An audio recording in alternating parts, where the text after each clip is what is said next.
Hi అండి. అందరికీ నమస్కారం. 'పల్లవి కథల ప్రపంచం' ఛానల్‌కి స్వాగతం. ఈరోజు స్టోరీ 'ముడిపడిన బంధం' ఎపిసోడ్ 75.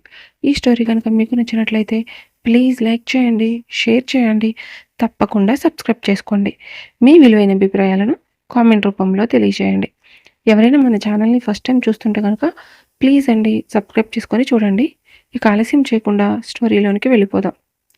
ఏం తిని చస్తున్నావురా బండ సచ్చినోడా, ఎంత నెట్టినా ఇంచు కూడా కదలడం లేదు అని తిట్టుకుంటూ సార్ వదలండి అని నెమ్మదిగా అడుగుతుంది. విరాట్ ఒక చేతిని గీత నడుము మీద వేసి అలా అని తన కళ్ళలోకి చూస్తూ రేపటి నుండి నిన్ను ఈ శారీలో చూశాను అనుకో, ఏం చేస్తానో కూడా నాకు తెలియదు. నీకు ఈ శారీస్ నీకు శారీస్ చాలా బాగుంటాయి. వీలైతే వేరే శారీస్ కట్టుకో, లేదంటే అట్లీస్ట్ డ్రెస్ వేసుకొని అయినా తిరుగు. అలా కాకుండా ఈ శారీలో చూస్తే మాత్రం అస్సలు ఊరుకోను అని అంటాడు. గీత కోపంగా విరాట్ వైపు చూస్తూ ఏంటి సార్ మీ ప్రాబ్లం? రూల్స్ పెట్టేది మీరే, బ్రేక్ చేస్తే పనిష్మెంట్ ఇచ్చేది మీరే. ఇప్పుడు ఆ రూల్స్ని బ్రేక్ చేయమనేది మీరే. మీకులాగా డెసిషన్స్ మార్చుకునే అలవాటు నాకు లేదు. ఆ రోజు మీరు చెప్పిన ప్రతి కండిషన్కి ఒప్పుకొని నేను సైన్ చేశాను. నేను అలాగే ఉంటాను అని ఖచ్చితంగా అంటుంది. విరాట్ గీత వైపు అలానే చూస్తూ అవునా, నేను చెప్పినా వినవన్నమాట. ఓకే రైట్, ఎలా వినకుండా ఉంటావో నేను చూస్తాను అని తన పెదవుల వైపు చూస్తూ మాట్లాడతాడు. గీత తన 2 చేతులతో తన పెదవులను గట్టిగా క్లోజ్ చేసి విరాట్ వైపు ఇప్పుడేం చేస్తారు అన్నట్టుగా చూస్తూ ఉంటుంది. విరాట్ చిన్నగా నవ్వుతూ తన నడుముని గట్టిగా ప్రెస్ చేసి కొంచెం బెండ్ అయి తన ఫోర్ హెడ్ మీద కిస్ చేసి ఒక్క నిమిషం అలానే ఉండిపోతాడు. గీత కళ్ళు మూసుకొని తన పమిటి చెంగుని పిడికిలో గట్టిగా బంధిస్తుంది. విరాట్ కొంచెం దూరం జరిగి అలానే గీత వైపు చూస్తూ ఉంటాడు. విరాట్ కొంచెం దూరం జరగడంతో గీత అక్కడ నుండి కిందకు పరుగు తీస్తుంది. గీత స్పీడ్గా పరిగెత్తుకుంటూ వెళ్ళి భవానీ గారిని గట్టిగా డాష్ ఇస్తుంది. గీత అంత స్పీడ్గా వచ్చి గుద్దుకోవడంతో ఆ ఫోర్స్ తట్టుకోలేక భవానీ కింద పడుతుంది. భవానీ తన నడుమును పట్టుకొని గట్టిగా అరుస్తూ నీకు కళ్ళు కనిపించడం లేదా, నా నడుము విరిగిపోయింది అని గోలగోల చేస్తుంది. శాలిని అక్కడికి వచ్చి గీత వైపు కోపంగా చూస్తూ భవానీని పైకి లేపి నుంచోపెడుతుంది. సారీ మేడం, నేను చూసుకోలేదు అని భవానీ గారికి చెప్తుంది గీత. భవానీ గీత చెప్తుంది ఏమాత్రం పట్టించుకోకుండా గట్టిగా అరుస్తూ నీకు ఈ మధ్య బలుపు బాగా ఎక్కువైంది. విరాట్ ఏమీ అనకుండా నెత్తిని పెట్టుకుంటున్నాడు అని నీ ఇష్టం వచ్చినట్టు బిహేవ్ చేస్తున్నావు. అయినా నిన్ను అని ఏం సుఖంలే, సొంత అక్క పెళ్లి చెడగొట్టి నీ స్వార్థం నువ్వు చూసుకొని విరాట్ని దొంగతనంగా పెళ్లి చేసుకున్నావు. పక్క వాళ్ళ గురించి ఆలోచించే గుణమే ఉంటే ఇలా ఎందుకు చేస్తావు? నువ్వు మీ అక్క గురించి ఆలోచించలేదు, ఇంకా మా గురించి ఏం ఆలోచిస్తావు? ఇంట్లో ఈ ఉడ్డారం ఏంటో అర్థం కావడం లేదు. అంత పెద్ద తప్పు చేసిన నిన్నేమో ఏ ఒక్కళ్ళు ఏమీ అనరు, మేము ఏ చిన్న తప్పు చేసినా మాకు మాత్రం పెద్ద పనిష్మెంట్ ఇస్తారు.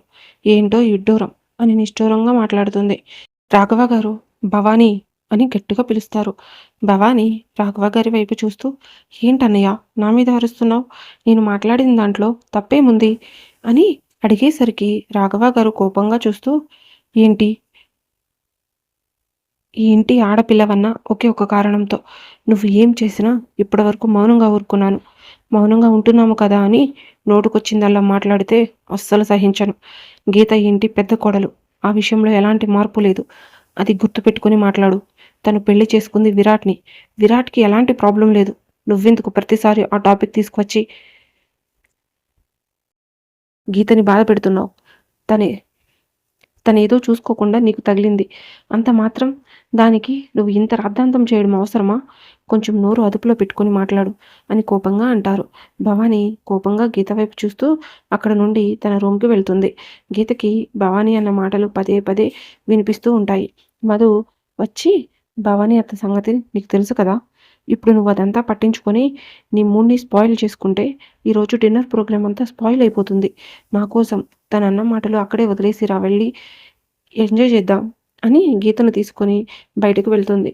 పండు వెన్నెల, చల్లటి గాలి, ఎటు చూసినా పచ్చని మొక్కలు, చూడడానికి చాలా అందంగా ఉంది.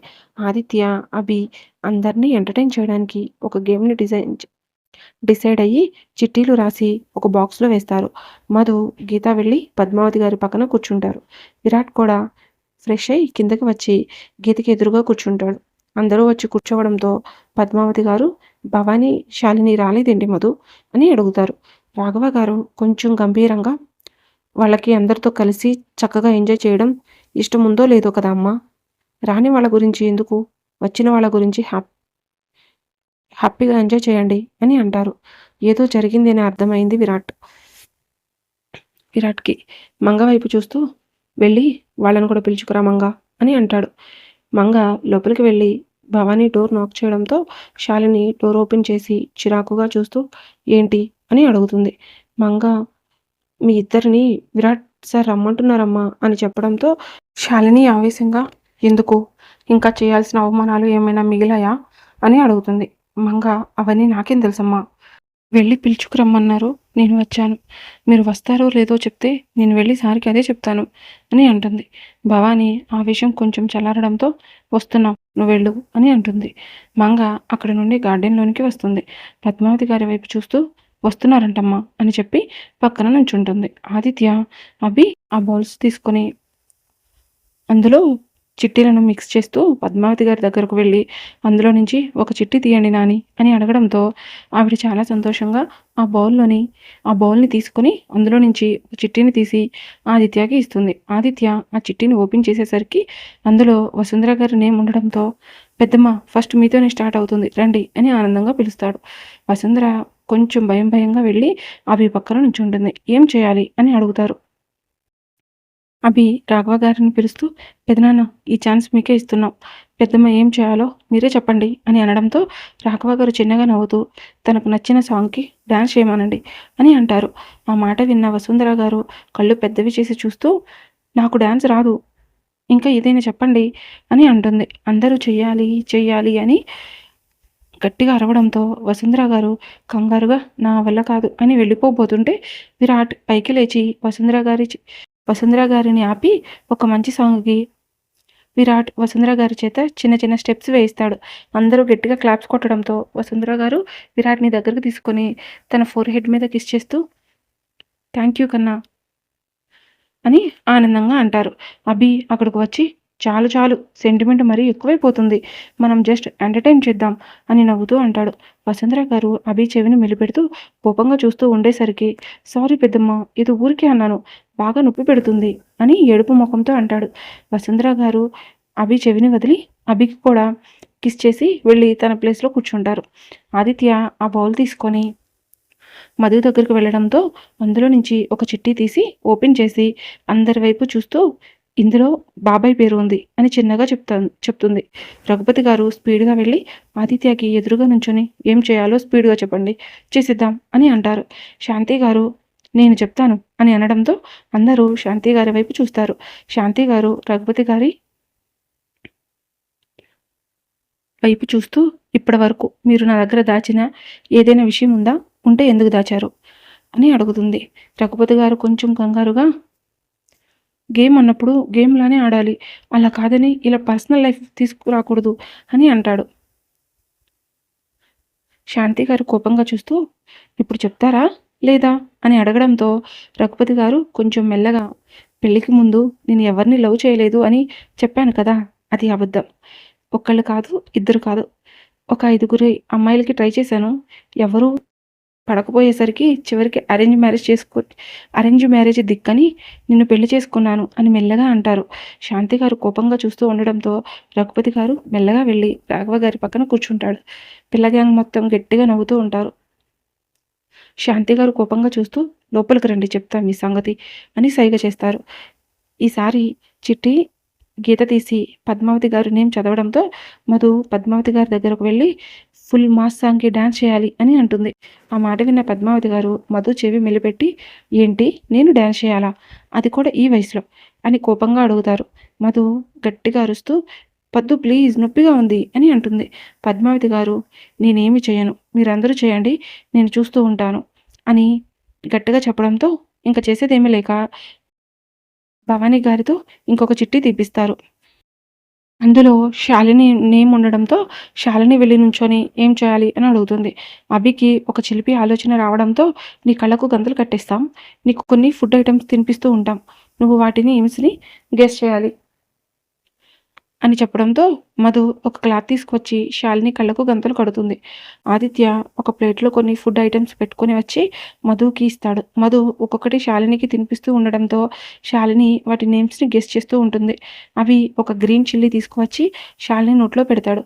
పాపం శాలిని అదేంటో తెలియక గట్టిగా బైట్ చేస్తుంది. గట్టిగా బైట్ చేయడంతో ఆ మంటను తట్టుకోలేక ఒక్కసారిగా గట్టిగా అరుస్తుంది. భవాని కంగారుగా అక్కడ ఉన్న స్వీట్ తీసుకొచ్చి శాలినికి తినిపిస్తుంది. శాలిని కోపంగా ఆదిత్య వైపు చూస్తూ ఎవరైనా ఇలాంటి గేమ్ ఆడతారా అని కోపంగా అడుగుతుంది.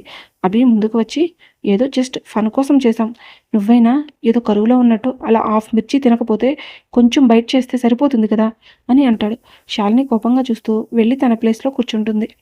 ఈసారి చిట్టీలో విరాట్ నేమ్ రావడంతో విరాట్ ఏం చేయాలి అని గంభీరంగా అడుగుతాడు. అభి కొంచెం భయపడుతూ అన్నయ్య నువ్వు నీ లైఫ్ పార్ట్నర్కి ప్రపోజ్ చేయాలి అని మెల్లగా అంటాడు. ఆ మాట విన్న శాలిని కోపంగా చూస్తూ ఉంటుంది. అక్కడున్న అందరూ ఫోర్స్ చేయడంతో విరాట్ లేచి గీత ముందుకు వచ్చి నుంచుంటాడు. మధు పక్కనే ఉన్న రోజ్ ప్లాంట్ నుండి ఒక ఫ్లవర్ తీసుకువచ్చి విరాట్ చేతికి ఇస్తుంది. గీత మనసులో ఇప్పుడు ఏం జరుగుతుందా అని కంగారుగా అనుకుంటూ అలానే చూస్తూ ఉంటుంది. విరాట్ ఆ ఫ్లవర్ తీసుకొని మొక్కల మీద కూర్చొని గీత వైపు చూస్తూ ఐ లవ్ యూ అంజలి, నువ్వు లేని లైఫ్ నాకు శూన్యంలాగా కనిపిస్తుంది. ఒక్కసారి నీ చెయ్యి పట్టుకునే అవకాశాన్ని నువ్వు ప్రాణం ఉన్నంత వరకు ఆ చేతిని విడిచిపెట్టను అని ఒక ఫీల్తో చెప్తాడు. అక్కడ ఉన్న అందరూ నిశ్శబ్దంగా చూస్తూ ఉంటారు. శాలిని భవానీ కడుపు మంటతో కోపంగా వాళ్ళిద్దరి వైపు చూస్తూ ఉంటారు.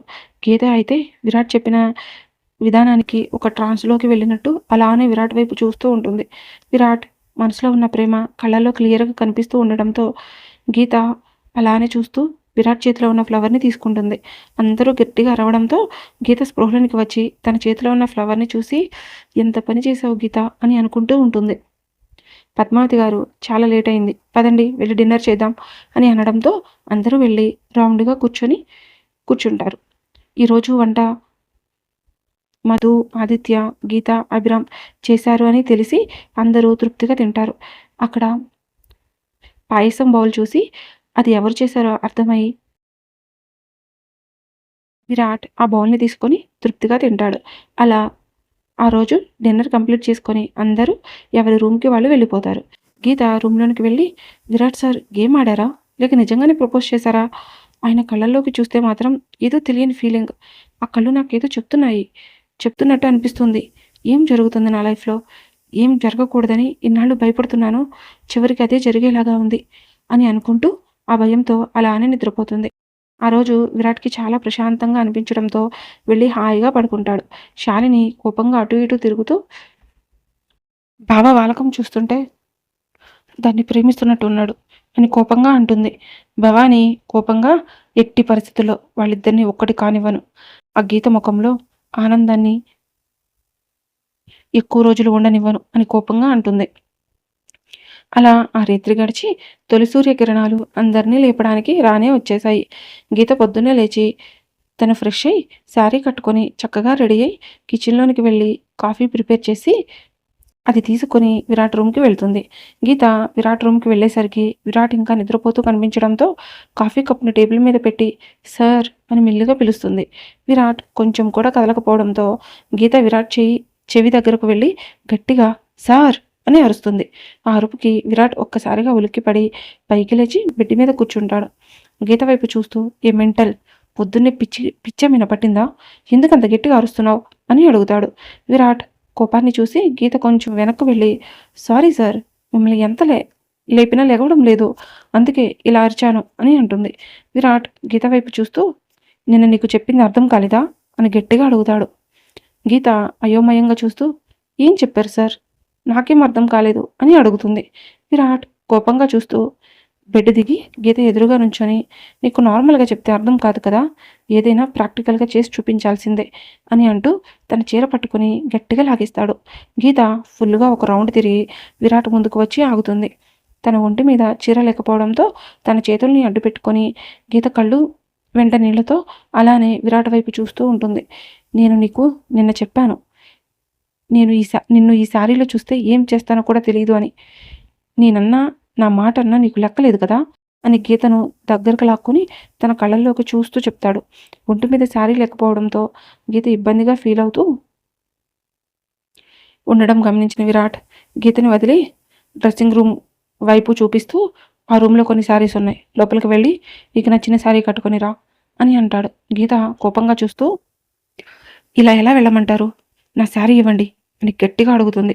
విరాట్ పక్కనే ఉన్న బెడ్షీట్ తీసి గీత చుట్టూ కప్పి ఇప్పుడు వెళ్ళు అని గంభీరంగా అంటాడు. విరాట్ వైపు కోపంగా చూస్తూ అక్కడ నుండి డ్రెస్సింగ్ రూమ్కి వెళుతుంది. అక్కడ కబోర్డ్ ఓపెన్ చేసి చూసేసరికి చాలా కాస్ట్లీ శారీస్ కనిపిస్తాయి. గీతకి ఇంకో ఆప్షన్ లేక అక్కడ ఉన్న శారీస్లో చాలా సింపుల్గా ఉన్న శారీ ఒకటి తీసుకొని నీట్గా కట్టుకొని బయటకు వస్తుంది. గీత గ్రీన్ కలర్ శారీ కట్టుకొని రావడంతో చాలా అందంగా కనిపిస్తుంది. విరాట్ గీత వైపు రెప్ప కూడా వేయకుండా అలానే చూస్తూ ఉంటాడు. ఈ రోజుకి స్టోరీ ఇంతటితో ముగిసింది. మరలా నెక్స్ట్ ఎపిసోడ్తో కలుసుకుందాం. మీకు కనుక ఈ స్టోరీ నచ్చినట్లయితే ప్లీజ్ లైక్ చేయండి, షేర్ చేయండి, తప్పకుండా సబ్స్క్రైబ్ చేసుకోండి. మీ విలువైన అభిప్రాయాలను తప్పకుండా కామెంట్ రూపంలో తెలియజేయండి. Thank you for watching.